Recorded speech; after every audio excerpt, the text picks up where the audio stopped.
A Shelby Township couple is out $60,000 for a deposit made on their dream pool, apparently handing it over to 30-year-old Brandon Heitmann a year ago. That's gotten Heitmann in some big trouble. 2 charges and a $30,000 cash bond. This guy is supposed to build pools in people's backyards, like this still unfinished gun-eyed beauty, which was supposed to be completed more than a year ago. Our pool is essentially garbage. It needs to be torn out and started from scratch. In this video, we're going to discuss exactly what you don't want to do in business, and I'm going to use as a real life example Brandon Heitmann, what this guy did, and how faking it till you make it can go completely wrong. So early this week, a story popped into my feed about a guy named Brandon Heitmann. I've never heard of this guy before. I didn't follow him, but I realized that this guy was a big fake. And that's why I wanted to do a video about it. A lot of people who watch this video right now, they're like, oh, I want to get involved in business. Oh, I want to do this. I don't know how to start. I don't know where to begin. And then what happens is they start going and following a lot of people, and they don't know what exactly is real and what's fake. And what I want to tell you in this video is signs that you can look for from a fake business, and if you're looking to start your own business, what exactly you don't want to do, and avoid from going bankrupt, which is exactly what happened to Brandon Heitmann. Obviously, this stuff does not just happen overnight. This is a slew of bad decisions, so let's jump into it. So the first thing I want to explain to you is whenever you're following anybody, how they present themselves to you is how they present themselves to the rest of the world. So if they've got fake followers, that means that they are not authentic, okay? And I can tell you, just by looking at this person's social media, they have fake followers. They have paid somebody for fake followers. Most people who are not in social media are not gonna pick up on this. So this is used to trick people. And in business, the last thing that you wanna do is trick people. And listen, you don't need to tell people, you know, this is a brand new business for me. You just wanna rely on recommendations and referrals and building your business on your reputation, not on a fake, fraudulent front. And that goes right into my next step. You don't wanna scale too fast. Here's what happens when you scale too fast. When you start going from like, hey, I'm a contractor, I do landscaping, to I'm a pool builder, guess what happens? Brandon's building pools and he's an awesome dude and he's got 200,000 followers on Instagram. He's never learned how to build a pool properly. He's installing it incorrectly. Who does that affect? That affects your customers. And this is where things go off the rails. This is how guys like this go out of business. This is how guys file bankruptcy, which is exactly what Brandon did. Now he's filing bankruptcy. Now he's arrested. How do you recover from all of that? You don't. You don't recover from screwing people and from taking people's money. When I started scaling business, I believed, okay, we start buying rentals, we start flipping houses. If I lose my money, it's my own money. When you start losing other people's money, then you have a problem. Let's say I'm a pool builder, I'm Brandon, and I've never built a pool before, but I think I got it figured out. Guess what? Eventually, something goes wrong. Okay, now the pool's not built satisfactory. Now I've got pissed off customers. Now I've built another pool incorrectly. Now I'm teaching people, I'm putting on actual seminars to teach other people of how to do things incorrectly. You need to learn in business from people who know what they're doing, not from people who don't. And in order to scale, you have to start with the basics. You need to move step by step, not try to jump a bunch because you're feeding your ego. And in business, I've made this mistake too. Sometimes I'll take on a property that is literally me just trying to prove to myself what I can learn. Now, that's fine, because if I lose money, I lose my own money. Now, I would never do that if I brought on an investor, but if I was doing this with somebody else's money, this would not be my first time. This would not be an experiment, because you've got one reputation in business. But we did a research about this guy, and it's super easy to see that not only did he just buy a brand new house, he put all of his needs before his customers, and that's not what you want to do in business. You're buying a Lamborghini. Now you're behind the 8 ball, because you went from living at your parents' house to moving into a brand new house that you can't afford, and now you have to make bad decisions for your business because you're putting yourself first. And as you put yourself first versus your customer, and what do they say? The customer's always right. And so in business, when you ignore that principle that the customer's always right, you're gonna find out really quick that the customer's always right. And then you're going to jeopardize your future, because now rather than having an issue with the contractors board or having an issue with the state, now you've got what is called fraud, and now you're going to jail. So we talked about it, scaling too fast. Don't take on too much too quick. Understand what you do know and understand what you don't know. And if you don't know something, Hire a professional. And that goes on to, if you don't know what you don't know, you're not gonna know what the other guy doesn't know. You're not gonna know who's doing stuff right, or you're not gonna know who's doing stuff wrong. And this is gonna go into another thing with Brandon, the hype man. Failure to manage your customers' expectations. If you go in and you pissed off your customer, now you need to go and listen to them. You need to go and hear them. You need to say, like, how can I meet your expectations? What are your expectations on this job? Because not every customer is somebody that you're gonna wanna take on in business. If you don't have good money management skills and you're getting in business, let's say you started a business, you're like, I want to become rich. I wanna start a landscaping business, but I'm not good at managing my money. In fact, I have a lot of financial obligations, I have a lot of debt. Well, if I go into that business and I don't know how to manage my own money, then how am I gonna manage other people's money? That's one of the things I always talk about contractors. Why would you give a contractor 50% down when a lot of these guys aren't licensed, they don't know how to start, and all of a sudden you've got this guy who's managing your money when it could be you managing your money. So who do you trust? The guy who's taking 50% of your money down to manage your money? The guy who's living at home with his mom to manage your money like this guy was doing? Or somebody who you're gonna say, you know what? I'll pay for material, I'll pay for this. So understanding how to manage your money. And this goes down to why people make bad decisions. When you don't have money and you've spent the money that you don't have, then you get into that cycle of, now I need to rob from Peter to pay Paul. And that just compromises your moral integrity. And I don't know if you've ever watched the movie The Suits or the show The Suits, and it's like one person's lies or one person's untruths can affect everybody else. In that show, there's a character, Mike Ross,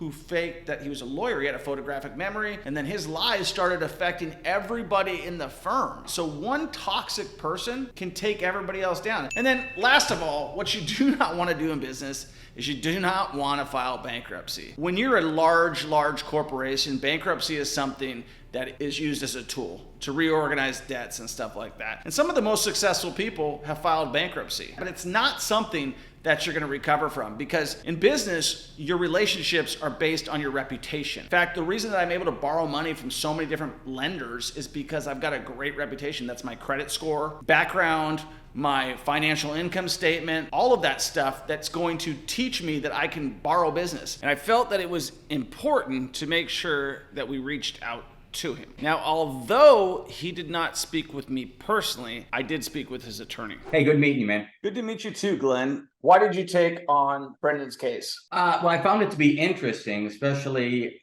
the more I got into it and really see what's going on, and the fact that the press is only getting one side of the story and they're only looking for one side of the story. And that's why I called you back when I got your number, because I do appreciate you being fair and getting both sides of the story. What is the side of the story that you feel like the media has not covered? So your client was accused of basically taking money, not completing jobs. I saw him on the Hall of Shame in Detroit. We saw the Hall of Shame piece also. We were aware of it ahead of time. I made several calls to Rob Wolchek to do just what we're doing right now and never received a single return call. What happened with Brandon? What happened is really a turn in the economy. You know, he's in a luxury business, swimming pools. When you're talking about a $300,000 plus project on someone's home, we're talking about an expensive luxury item for anybody. Exigent has built many pools over the years. I don't know the exact number. I think they built close to 40 pools. So the business was a successful business, doing very well. The economy changed, and the first thing that you cut out when the economy changes are your luxury items. There's people that had signed contracts that wanted to back out of their contracts.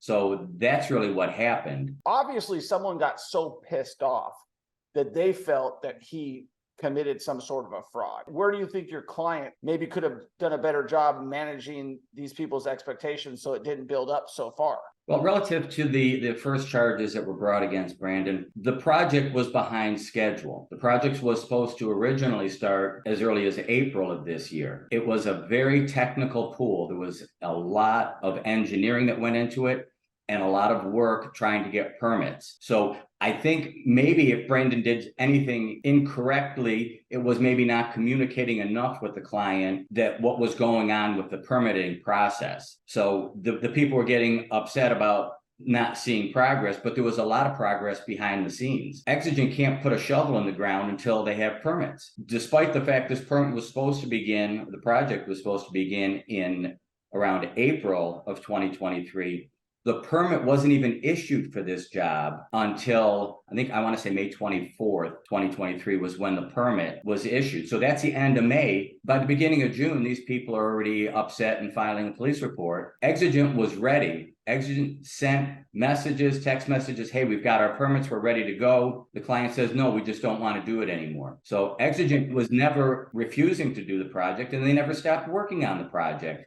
until the client told them, we don't want you building a pool at our house. They made it sound like Brandon never planned on, was never going to build their pool, when we have messages from Brandon saying the machines will be there tomorrow. We just got our permits. The client is the one that canceled the job. And if you read the police report relative to this job, the detective called the township, and the township advised the detective at that time that the client had called to try to terminate the contracts. The client sabotaged their own job because they didn't want a pool, but it certainly wasn't Brandon is the reason they don't have a pool in their backyard. He's licensed. He's got all of the proper documentation and requirements. Because I thought I heard somewhere in that interview that they said he's not even licensed with the state. Yeah, he's a licensed builder, licensed, insured. Well, man, I appreciate you taking the time. I hope you have a great weekend and hope you have a continued success. Yeah, you too. Take care. The bottom line is, when you get yourself in trouble in business and people are pressing charges about you, whether they are true or whether they're not true, you've let your business get out of control. Now, I appreciate them sharing their side of the story. Well, I would say Glenn the attorney, sharing his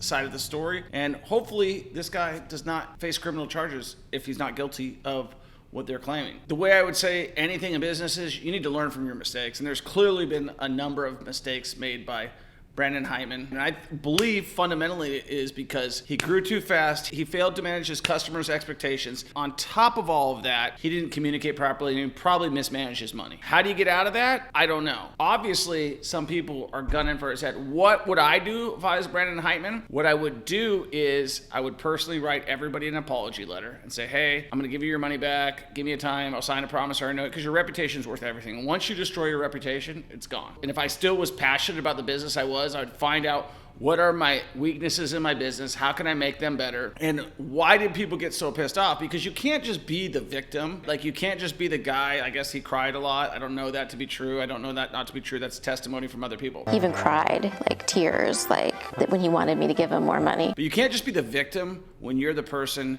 that is taking other people's money. When you're taking other people's money, you have to be accountable for that. Now, again, there are people who are going to blame you no matter what the result is. They're not going to be satisfied no matter how much. And those may not be good customers, right? So you might want to change the onboarding process for the customers that you get. And I would definitely see, one of the things that we talked about his attorney was, like, why not just change the name? And I'd really be interested to see those bankruptcy filings and see what they look like, because that's going to tell a lot of the story that we don't know yet. Like, how much people did he owe money? Why did he restructure the debt? When you restructure the debt, you're essentially protecting yourself so that you can continue to operate. You're also usually beating out a lot of people out of their money. When I mean beating them out, I mean that you're not paying them through other than the bankruptcy, and that could be restructured for a long period of time. But bankruptcy is a very strong mechanism. We wanted to give you the full story. Obviously, we wish we would have talked to the person themselves and hear it from their eyes. You have an attorney. Attorney is going to work on behalf of that person. And to me, when someone uses an attorney, that means they have been advised to use that attorney by their attorney. Maybe that's a good decision, maybe that's not. For me, if I was ever accused of a crime,